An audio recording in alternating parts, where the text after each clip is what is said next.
Welcome to Satsunami.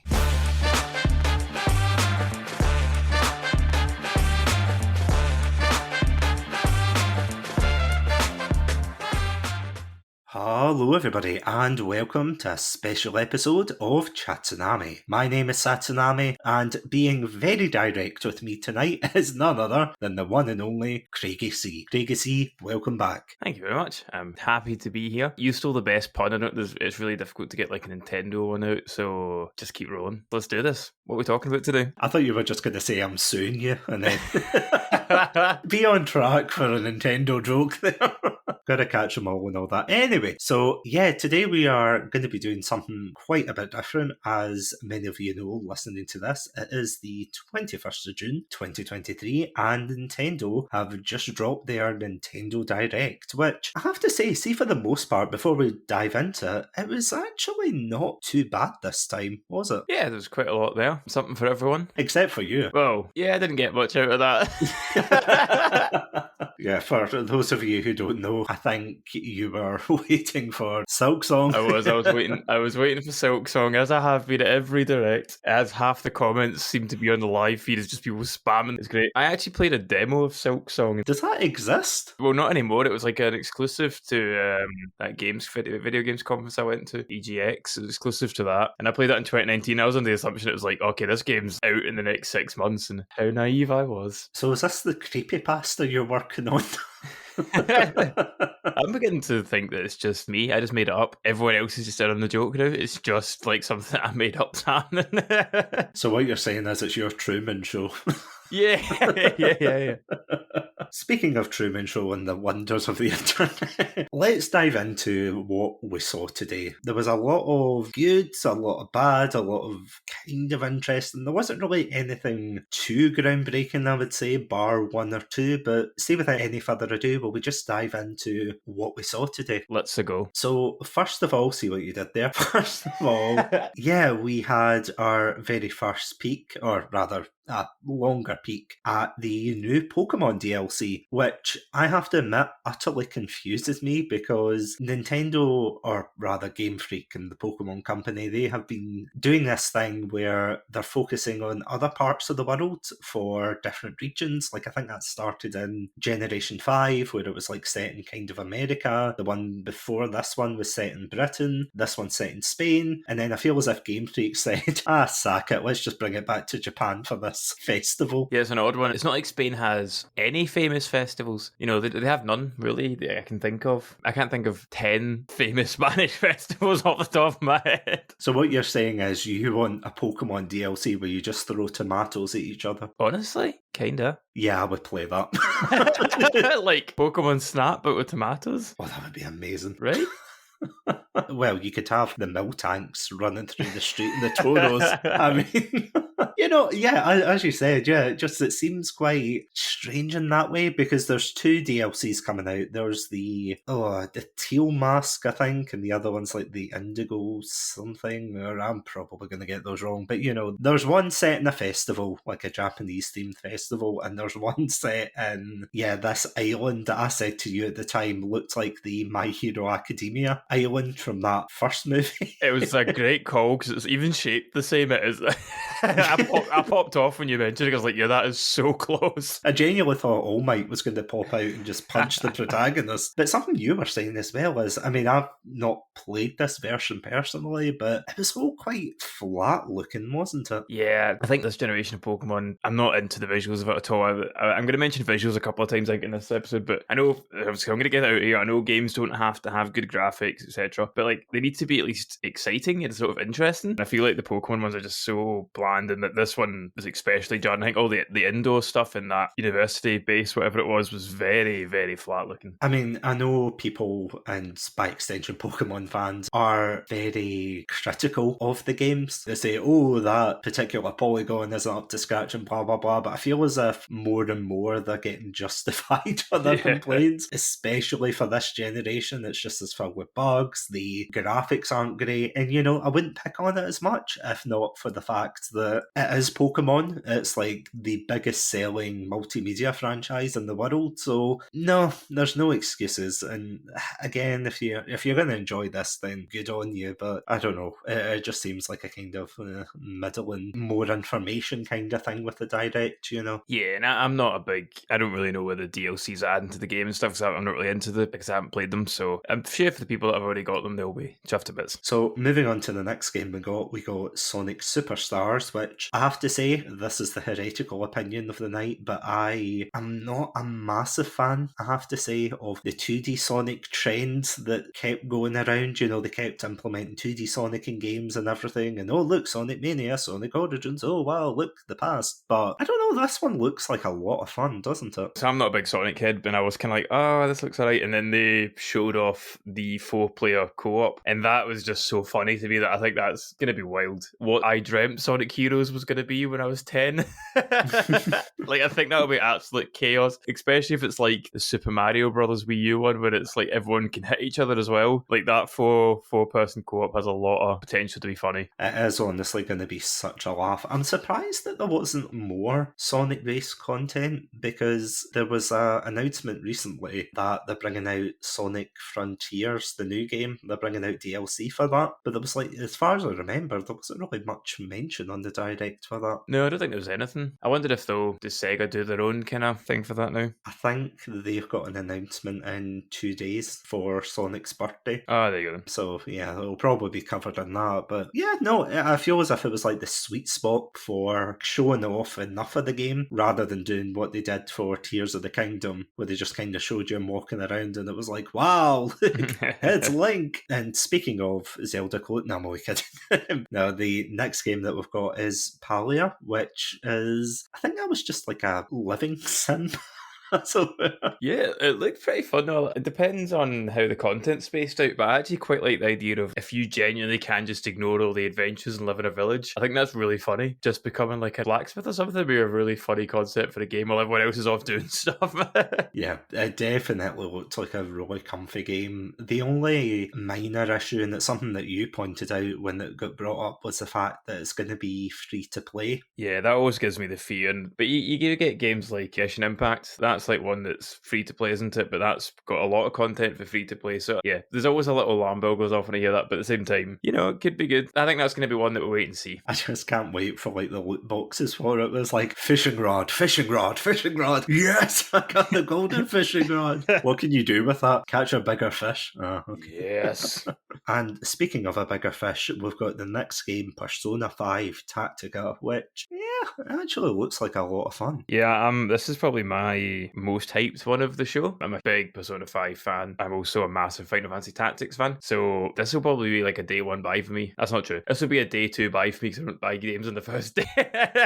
But this will be quick for me. Yeah, I love Persona and I like tactics games. So I'll keep an eye on it and see how close it is to like a Final Fantasy Tactics. Like, it's like more like an XCOM or something. But yeah, it's definitely up there for me. I'm really looking forward to that. And it was just a crippling reminder for me that I need to play Persona. Yeah, moving on. Next, we've got Myth Force, which was the Saturday morning cartoon RPG. Yeah, I thought this looked pretty funny because it was kind of like Skyrim looking, but it sounded like a Saturday morning cartoon. The only thing that kind of got me a wee bit down is it's more like a roguelike game by the sounds of it, rather than it being like a full-on Skyrim RPG, which I know is obviously a totally different league, but the thought of it being like a Borderlands style game is very appealing to me, like the 4 players chasing loot. So I have to see how that turns out, because I think with the 4 players that could be pretty funny. No, it definitely looked like a lot of fun, and as you said, it did give me Skyrim vibes, and I don't know whether Skyrim has a lot of generic fantasy tropes, punching skeletons and things like that, being in dungeons. It's like, oh yeah, that's a Skyrim. But yeah, I thought it was really well done for what was shown off. So it is interesting that they're maybe going for a more roguelike-esque type game, but yeah, we can only see what they go for. Speaking of going for the predictable, we got an announcement for Splatoon 3 Splatfest. interest. Gonna be honest, this doesn't affect me at all because I don't play. All I heard was like ice cream flavours.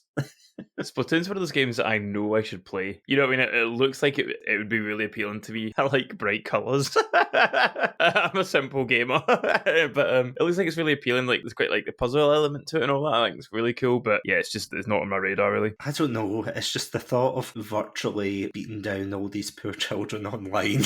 Splatoon. I haven't heard that name in ages. I love that you think that you would win online as well. I'm an optimist, okay? Right. I'm an optimist. And speaking of optimism, oh my god, the next game. This is such a... Oh, it's an interesting one. The next game, of course, being Detective Pikachu, which, on the one hand, I loved the voice for Detective Pikachu. He sounded like he was out of this detective noir kind of story, like, my wife Jigglypuff left me for Snorlax. That's fairy types for you. You know, like I was expecting something like dark and gritty or something. But on the other hand, you pointed it out again that the visuals just didn't seem to match up with that tone. Yeah, like Johto Noir, I mean, it looked decent, but like... So the first game was on the DS, wasn't it? I think so, yeah. I remember seeing a few screenshots of it, and it looks pretty cute and pretty. So I was a bit sad to see this game looking, I guess, like the modern Pokemon games. I'm a big Phoenix Wright fan, so I'm hoping there's like a bit of that in it. But I don't know if it's going to be more point and click or more like... It didn't show off much gameplay. But no, I'll definitely keep an eye on Detective Pikachu because that sounds really funny. And yeah, his voice was honestly the highlight of probably this entire thing. Yeah, honestly, I wish they'd saved that to the very end, or at least kind of the penultimate one, because I was like, this is going to be amazing. But speaking of saving to the end, we got quite a... Are you going to do one of these segues for every single one? Yeah, of course I am. It's what I do. We actually got quite a surprise announcement, that being Super Mario RPG, which I'm not going to lie, it's not one of those games that I've played, but I know of through gaming history. That was a weird drop, wasn't it? It's one of those ones that is such a hyped game, you know, and people talk about, when Nintendo were bringing out their, I can't remember what their gimmick name is for it, sorry, but like the retro console stuff on the Switch Online, and they were like, people were asking for Super Mario RPG. You hear a lot of people talking about Paper Mario. You don't say, you don't get any of that anymore. And there's not really been like an RPG Mario on any of the main consoles that I'm aware of for a long time. So yeah, just kind of out of nowhere, there's no hype beyond obviously today. So yeah, crazy. This could have been, like you mentioned, because this could have been the last thing of the show. I think people still would have been pretty happy. I think I'll probably pick this one up. I'm not a huge fan of remakes in general, but I've never played it, and I don't think there's going to be any other way of doing it now. I don't think they'll bring it up. So yeah, and hopefully if it does well, that means we'll get more Mario RPGs in the future, because the Game Boy Advance one was pretty class, so I want more. Because after they announced Super Mario, they did a really weird thing where they kind of latched on this new Peach game that they were teasing, and I'm going to be honest, it's like Memento. I've got no idea what's going on with it. You had like Peach on the stage, and she's like, oh, look, it's Peach, and then she gets like the dress from the movie, I think, or something. It's like, oh, look, it's the thing from the movie, and I'm like, what is going on? And what was amazing is the commentators were just like, watch what happens when Peach stands here. And then that was it. Nothing happened.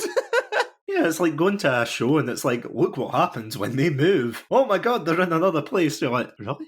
It was bizarre. It was really weird. But of course, after that, we got the Luigi's Mansion 2 remaster announcement, which I'm going to be honest, I was slightly peeved because I've never really played Luigi's Mansion, so that wasn't the part that peeved me. But it was the way they were like, oh, look, this was a game on the GameCube. Now we're bringing it to the virtual store or whatever it is. And I'm like, really? Of all the GameCube games that you could actually bring, Luigi's Mansion? Really? Or sorry, Luigi's Mansion 2? You know, I'm still waiting for Pokemon Colosseum since the late 2000s. I'm like, come on. Oh, it annoys me. But speaking of... No, I'm only kidding. Speaking of annoys me. So the next one we got, moving off on Mario, was quite a bizarre one to include in the Direct, and that was Arkham Trilogy. It's a good enough game, but I feel as if it's one of those games that's not really hard to get nowadays. Yeah, and you pointed out as well, it's like, why would you pick the Switch for it? I think it came out on the PS3, didn't it? Originally PS3, Xbox 360 era. Yeah. It's not even that old that I think the games are still good looking, but I think they don't really deserve remakes, and I think there's actually been a remake of them as well. I can't remember now. But anyway, the point of all is, yeah, it's a bizarre one, and if you're absolutely on the edge of your seat waiting to buy this game for the Switch, fair enough, but it would probably be the last console I'd buy it on. Maybe it was the quality of my stream, but it definitely looked quite downscaled in a couple of regards. I do remember, from what I remember of the Arkham games, they were visually stunning. You know, they really struck you like Batman's fist striking you in the face, but that's assuming you're a criminal POV. But yeah, it doesn't seem like the kind of game you would be rushing for, maybe. Yeah, I think it's what with the price content on the Switch. I'm sure if I logged on to the PlayStation or Microsoft Store right now, I could buy all 3 games for the price of one Nintendo Switch game, you know what I mean? Because I assume it will be a 60, 70 quid. I mean, that's just the Nintendo tax. Yeah, that's what I mean. So like that Nintendo tax, so why would you? I don't. No, it's not for me. The next game we then got was another indie one called Raid Shadow Legends. Sorry, Gloomhaven. It really kind of gave me Raid Shadow Legends vibes. That was I think it was like a dungeon crawler, but had the cards as well. Yeah, so I briefly mentioned this to you. This game actually does look quite good for me, but I don't play card games anymore because they like enter my dreams. So I've had dreams about Slay the Spire, Yu-Gi-Oh! And Hearthstone and various other games. I just can't play card games. There's something wrong with my brain where they'll just latch on. So I'm not buying this game for the love of God. Please don't buy me this game. So buy it for Christmas, No. got it. And speaking of your other Christmas gift, coming up next, we had the Just Dance reveal. You know, nothing really new. It's Just Dance. It's just Dance. Just Dance. Nintendo, hire me, please. I can make all these bad jokes. Yeah, there wasn't really much to say about Just Dance. Nah. It looks the same, but, you know, different songs. I like it. You like it as well, which I was really surprised at. I was like, oh, a fellow man of culture. I love Just Dance. It's just the next one in the franchise. I'm sure it'll be absolutely fantastic like all of them. Going on to the next one, let me preface this by reading out the message I sent to you on Facebook. Jesus, another RPG. Silent Hope, I think, was the next one. Yeah, not much to say about it. It was another, power of friendship, I must save the world, da-da-da. Yeah, did you have any thoughts on that one? No, I think I got quite excited and realised it was like a roguelike again. I like RPGs and I like roguelikes, but I don't need them all the time, you know what I mean? I like my RPGs to have a story when I get a chance, so yeah, not for me. And then moving on from that, speaking of narratively rich games, we had Fae Farm, which that was the chibi fairy one. It was the one where I'm just reading through what we were saying together. Just to remind me of what game was what. I think it was the one that, again, it was similar to Palia, where it was like you just kind of did your own thing, you mucked about. Yeah, this was on, it was more kind of like, had like the fairies in it and stuff. I remember that now. Yeah, that looked cute. Probably not picking it up either, but it was cute. How dare they not cater to our 30-something demands? I think my thing is, though, like the farming style RPGs is like 100 hours long, and I don't need more than one of those games a year. You know what I mean? It's like, I can't play more than, I think there's been like 2 Harvest Moon games out this year, and various other ones. Like, I can't, this isn't going to fit in the schedule. I'm sorry, lads. Maybe a stream of it, yeah. And I had said to you that it reminded me of the Diamond and Pearl remake that they made a couple of years ago, where it was just like the whole overworld was just chibis. I just got flashbacks, and then when I came to my senses, we got a double whammy of car-based games. We got a racing Hot Wheels game, which, it's Hot Wheels. Then we got Manic Mechanic, which felt more like Overcooked, but in a garage. Yeah, there's been a few of those kind of like Overcooked, but in a blank. You know, there's like the Moving House one, there was the Move Office one. So yeah, this one will probably be good as well. I want one of them to top Overcooked. You know what I mean? I think it's like such a high bar. I'd love for one of them to top it. One day.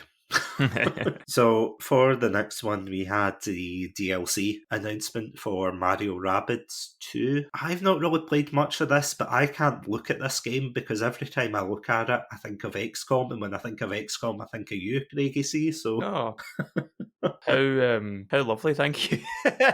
How baffling, I know. I'm glad that you think of me when you see Rabbids, but there's only so many hours in the day, and I actually played the first one. I really, really liked it, so I'll probably try to pick up this at some point. There's only so many hours in my life. Speaking of which, the next one we had was Dragon Quest Monsters, which, it's a Dragon Quest game. It looks like Dragon Quest meets Pokemon, and I don't want to be one of those guys, you know, with the obnoxiously loud thumbnails that's like, this is just like Pokemon, but I genuinely don't know how else to summarise this other than to just say, yeah, it's Dragon Quest, it's monsters, shove them together. That's what you got. Yeah, I like the Dragon Quest franchise, so I will keep a distant eye on this in case it turns out to be an absolute blinder. But yeah, it looks very similar to that kind of like Pokemon capture and raise monsters thing. So I do like the Dragon Quest combat, so you never know. It might be a bit of a blinder for me, so we'll see what happens. Speaking of throwing things at bigger monsters, no, of course, we've got Pikmin 4 next, which I have to say, the cool thing that they did announce was that Pikmin 1 and 2 was going to be coming out again as like a remaster, but in terms of Pikmin 4, I'm going to be honest, I don't know what a Pikmin is. I know it's like aliens, and I know what it is. Physically, I know what it is, but I never really played Pikmin, and you and I were talking about this, weren't we? Yeah, I was saying I wasn't a Nintendo kid growing up. The Nintendo Switch is actually my first Nintendo home console, so Pikmin has absolutely no bearing on my life. A lot of people are very excited, and I probably will try pick up. I might just jump to this one or start from the start when it comes out, and I don't know which way I'll play it. Yeah, I want to see what the hype's about, because everyone does seem hyped, but the gameplay footage, I'm like, okay, I get it, but I'm not like, oh, I need to go out and buy this, so I don't know. I feel like I'm missing something, and I don't know if that's nostalgia or if it's just like these games just play amazingly. I don't know. Yeah, that's fair. I don't know if I'll pick it up. I mean, maybe I'll try out the demo, and there's probably hundreds of Pikmin fans out there going, how dare you? As all these like tiny aliens start running through my door, but yeah, we'll see. Then, of course, we got another surprising collection announced for the Switch, and that was the Metal Gear Solid collection. Or sorry, I should say Volume 1, which makes me think, are they planning on bringing the 5th game to the Switch at some point? That caught me off guard as I saw Volume 1. I was like, wow, Metal Gear Solid 4 and 5 on the Switch would go nuts. That's crazy. This looked quite interesting. So it's Metal Gear Solid, 1, 2, and 3, and then the original Metal Gear games from like the NES, and then a whole bunch of random stuff like graphic novels, soundtracks, and all sorts of random stuff. It looks weird. I, again, don't typically play remakes very much, so I won't be jumping up for this. Metal Gear Solid 3 is maybe my favourite game of all time, but I'm happy to leave the memories alone. The other thing I thought was quite interesting was obviously the remaking Metal Gear Solid 3, that Metal Gear Solid Delta game coming out. So I thought this was pretty weird timing to do it so close to it, but I guess you want to try, strike the iron while it's hot. Because the last time we did see a fully remastered Metal Gear Solid 3 was the pachinko machine in Japan, because they leaked all the, I don't know if you saw this, they leaked the cutscenes and everything, and they were like, oh look, it's the remaster, and then it turned out it was the pachinko machine from Japan, where, oh yeah, I was just like, really, is it? I feel sorry for the Metal Gear fans for that, but yeah, at least you get it on the Switch now. Moving on from that, we have Vampire Survivors. I don't really have much to say for this other than it looks like a Nokia exclusive. So you made this joke, and I actually went and looked this up. It is actually an iPad game. You are joking. No, you can get it on your iPad. Oh my god. So there you go. It looks like it. Normally, if it's for artistic reasons or there's a theme or something, maybe I can let it go, but I mean, come on, did you not think it looked a bit, not basic, but rough around the edges? Yeah, it's definitely going for that kind of Super Nintendo look. Yeah, I'm actually just looking at it now. I think it's available on Android as well. I'm going to see if I can just get it on my phone right now. Oh, for God's sake. What's it called? Vampire Survivors. So this is terrible podcast content because I'm just now scrolling through my phone. On this audio-only platform. Oh, you can? Yeah, it's a mobile app. What? This is going to kill my audio for a second as I start downloading. 154 megabytes and it's free. And it's free? Why would you pay for the Switch version? Kids, download it on your phone. Don't download it on the Switch. You're burning your money. You might as well get a £10 note and just burn it. Oh my god. That's a revelation of the night right there. Just continue on without me. I'm playing this game now. Oh, great. Fantastic. Welcome back to the Satsunami solo hour with Satsunami. So the next announcement we got, really not much of a news, was just esports really. They talked about Splatoon and Mario Kart. I'm going to be honest, I would be the worst person for Mario Kart esports. I would be one of those people that they would have copy pastas of me yelling at some poor kid. Because it's like, I wasn't cheating. I used the boost at the last time, and it's like, you used the blue shell, you little... But yeah, after that we got got Headbangers Rhythm Royale, which I have to admit, initially I was like, I don't know. And that was the Pigeon one made by Team 17, which, as we were talking about at the time, it's the same guys that do Overcooked and those kind of indie games. So Worms. Yep, that too. So on the one hand, I think, okay, I've got a bit of faith here. I got a little faith in them. But on the other hand, some of the notes, and I said that to you, some of the notes sounded oddly familiar to the soundtrack of Overcooked. And don't get me wrong, I know obviously they're using assets from previous games and things. That's not a crime. But what I thought was, did they just export the same soundtrack and, just put it in this game? Honestly, the Overcooked soundtrack was banging, so to be fair, that would actually be pretty good. Yeah, to be fair, I'd play it for that. So the next one that we got was Penny's Big Breakaway, which was the one about the girl and the yo-yo. Yeah. That looks like a lot of fun, I have to say. I was kind of like, oh, it looks alright, and then when they mentioned it was the team behind Sonic Mania, which, again, I'm not a Sonic fan, but I knew that was pretty well received. So yeah, it looked pretty cute. They also mentioned the speedrun aspect of it. They were going to have like a time attack mode in it, about trying to, finish the levels as fast as possible, and that kind of stuff's cool. So yeah, no, definitely on for that one. The only weird thing, and I don't know if you noticed that, was how zoomed out it was. Yeah, I was hoping that was maybe just for the trailer, and maybe they'll tuck it in as the game, especially on the Switch. If you've got handheld mode and the screen's so small, you can't be doing that. Yeah, if you have the Switch Lite, you're not going to be able to see anything on that. You're just going to see a dot and be like, which pixel's Penny? I don't know. But then next we got Mario Kart DLC, which you actually brought up a very interesting point for this, though. Yeah, Mario Kart 8 is incredible. It's a great game. But it came out in 2017, and so it's bonkers to me that they basically went quiet on it for like 5 years and then suddenly done like a whole wave of DLC. It's such a weird business decision, I guess. I don't know why it happened, but yeah, if people are still playing Mario Kart 8, go for it. I did see the original one of these DLC updates brought out a thing where you can choose which weapons you get in the game, so you can do a mode where you only play using blue shells. That's amazing. Which is very funny. Yeah, I might pick this up one day and, give the coasters a blast. I'm in no rush. And then, of course, next after this, we got... Are you ready for this, Craigie? Are you ready? Ooh. Yeah. Another RPG. Yeah, buddy. Shock horror.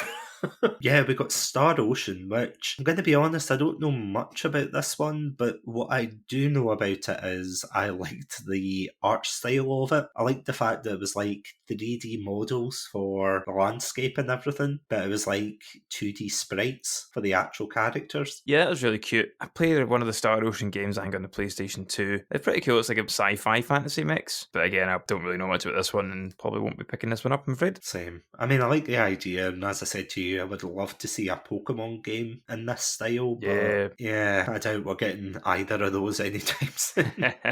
So for our third last one, we have WarioWare, which I'm not going to lie, I'm surprised it's taken them that long to do another WarioWare game. Yeah, especially because it seems like the thing that the Switch has never really had is that kind of use the peripherals as they are. So obviously you get things like Ring Fit, that's the one I actually got, that game's great. But yeah, there doesn't really seem to be like a whole Joy-Con game, so it is funny that it's taken so long. This looked great. I think Wario was pretty funny. One thing that did make me flinch slightly was it's like, well, you can play 4 players at the same time. It's like, man, that's 8 Joy-Cons. That's terrifying. But yeah, no, it's cool. I'm up for that. I was going to say, think of the drift. Oof.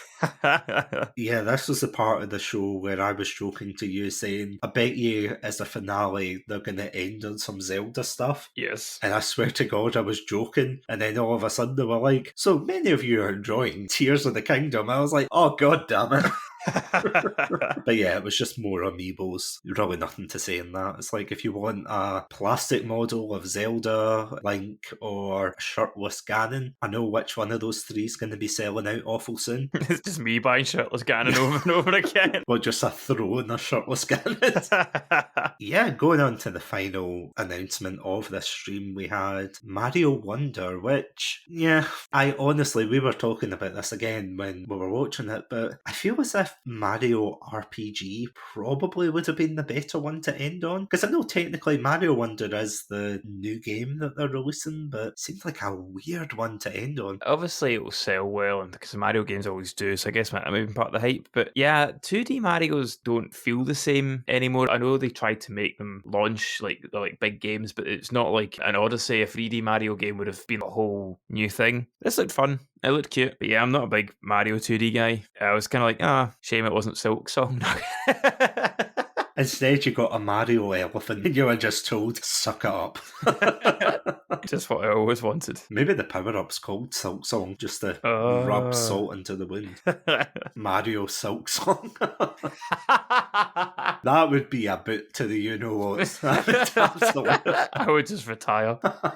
For my workup, I'm retiring. Yeah, it's just no, not doing it. So, overall, Craigie, how would you rate this direct? Because usually, for the most part, the directs are usually rated quite lowly and poorly, but how did you feel about this one? I think it was decent overall. There's definitely something there for everyone. It does seem to me, and this is getting a little conspiracy theory-ish now, but it does seem to be like this was like a winding down one. Like the Mario game, the 2D one, is the only real big announcement there in terms of like new games. So this definitely feels like they're winding down the Switch now. How true that is, I don't know, but it does, there's the 2D Mario's only brand new AAA game kind of there that I can think of off the top of my head now. Obviously Pikmin 4 being announced a while back. So it feels like we're winding down a bit now for the Switch. So it was good for what it was, as long as you weren't going in expecting a massive Metroid 4 or the new 3D Mario or Silk Song or something like that, as long as you didn't cry after the direct. Silk Song wasn't on it. What did you think? Yeah, I thought it was fairly solid, but that's actually a very good point, because other than, as you said, Mario Wonder, yeah, all of the games, with the exception of Detective Noir Pikachu there. Oh, of course, sorry, that was my bad. The other ones I more or less had heard of, or if I hadn't heard of them, they weren't ones that I would have sat back and went, wow, I can't believe that. Maybe with the exception of the Mario RPG game, but for the most part, this was very RPG heavy. Yeah. I feel as if, that's the kind of console that the Switch is. It's a very RPG-esque console. It's not like you're going to get first-person shooters as often on it. You're not going to get these very high-intensive games. You're going to get ones that are a bit more slower-paced or methodical, with the exception of Sonic, of course, platformers excluded on that. So, yeah, it was a good direct, I would say, overall. I wouldn't say many of them blew me away, but it was good to see. It was like it was a comfy one, because there's been so many. I remember the Pokemon one when they did that a couple of years ago, and I remember watching that, and I think I was texting you at the same time. I was just like, yeah, this sucked. I was expecting like a remake of Gold and Silver and everything, and instead we got Fae Farm 2.0 over there. And remember we got what about brushing your teeth, the toothbrushing app? Oh god, yeah, and Pokemon Sleep. Does anyone use Pokemon Sleep? Write to us if you do, please. I'd love to know your sleep schedule, and if it's helped. Yeah, please do. If you're going to catch them all by sleeping all day, let me know what you're doing right.